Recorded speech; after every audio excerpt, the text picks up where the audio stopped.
Bongbong Marcos, putang ina mo ka. Akala mo mananatili ka sa posisyon mo? Tatandaan mong demonyo ka. Ang buhay mong hayop ka, hiram din lang yan sa Holy Spirit. Ang katawan mong putang ina mo ka, na demonyo ka, ay pag-aari ng Holy Spirit. Yang buhay mo ay pag-aari ng Holy Spirit. Dahil naging Judas ka, hindi lang kay Tatay Digong, lalo't higit ay sa lahat ng tao sa ating bansa. Putang ina mo, Bongbong Marcos, mas inibig mo ang sarili mo at ang pera at ang kalayawan. Na putang ina mo. Pero ang iyong mga gawa ay bukas na aklat sa mata ng Holy Spirit na siyang Diyos na may pag-aari ng buhay mo. Bilang ng mga araw mo.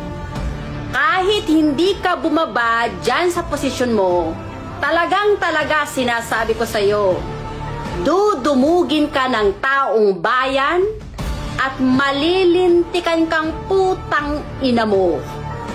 Mawawasak yung ngiwi mong mukha, lalo yung matatabingin na putang ina mo.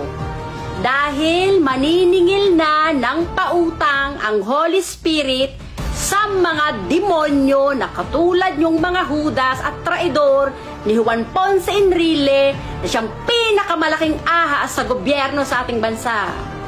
Nagpaampon ka sa demonyong yan na si Juan Ponce Enrile, kinuha mo pang adviser. Pero sa banal na kasulatan, sinabi ni Jesus, "But you will receive power once the Holy Spirit comes upon you, and you will become my witnesses in Jerusalem, in all Judea, in Samaria, and at the end of the earth." But to tell you the truth, the Holy Spirit who is in me is the same Spirit who dwell in the body of Jesus. Is the one who called me to speak on His behalf. Na siya lang ang nag-iisang Diyos na nagbibigay ng buhay sa buong sangkatauhan na dapat sambahin at ibigin ng higit sa lahat para malupig ang kasalanan. At kayong mga ulupong, kayong mga pare na mga bulaang propeta na iniidolo nyo ang sarili nyo na kayo ang Father na amang spiritual, putang ina ninyong lahat. Yang katawan nyo ay pag-aari rin ng Holy Spirit. Ang buhay nyo ay pag-aari ng Holy Spirit. Yang simbahan nyo na sumasamba sa Rebulto, Santo Santo at Diyos-Diyosan na dinala ng mga Espanyol ay gigibain na yan ng taong bayan. At kayong mga ulupong, kahit saan kayong magtago, bibigkisin kayo't hahanapin kayo ng mga tao, bibigkisin kayo't susunugin.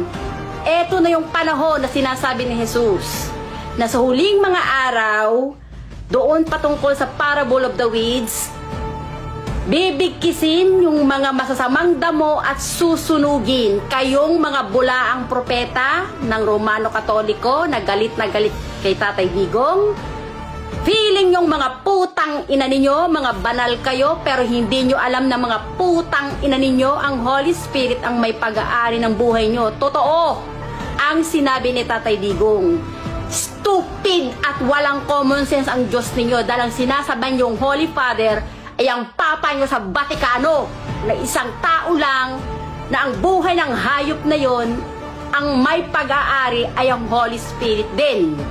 Putang ina ninyo, kayong lahat na nagplano ng pag-kidnap kay Tatay Digong, humanda kayo. No mercy to you all, idiots and demons of Satan.